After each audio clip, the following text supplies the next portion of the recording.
શું તમે જાણો છો પૂજા કરતા સમયે ઘંટ કેમ વગાડવામાં આવે છે? ઘરની ગૃહિણીઓ શ્રદ્ધાથી ઘંટી પણ વગાડે છે. એના વગર પૂજા અધૂરી ગણવામાં આવે છે.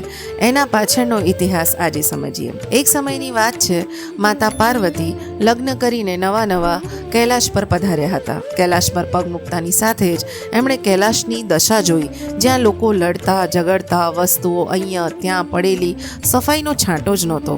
અને તેમણે ક્રોધિત થઈને કહ્યું કે આ બધું શું છે? એ સમયે બધા શાંત થઈ ગયા અને ભગવાન ભોલેનાથ હસ્યા અને કહ્યું, પાર્વતી, હવે તમે આવી ગયા છો ને, તમે જ સાચવો અને સંભાળો. એમ કરીને ભોલેનાથ ત્યાંથી જતા રહ્યા.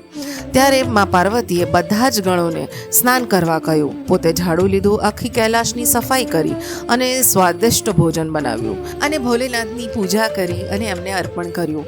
પૂજા સમયે મા પાર્વતીએ ઘંટનાદ કર્યો. આ દિવ્ય ઘંટનાદ આકાશમાં ગુંજતા જ અંધકારની બધી શક્તિઓ નબળી પડી ગઈ.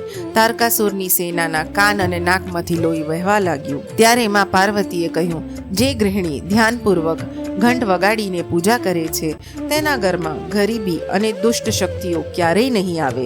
ત્યારથી મા પાર્વતીને ચંદ્રઘંટાના નામે ઓળખવામાં આવ્યા. વાલા મિત્રો, મારો આ પ્રયાસ ને આ કથા જો તમારા માટે નવી હોય, તમને ગમી હોય તો મારી આ ચેનલને વિઝિટ કરો, લાઈક કરો, શેર કરો અને સબસ્ક્રાઈબ કરવાનું ભૂલતા નહીં. બોલો જય મા પાર્વતી, હર હર મહાદેવ.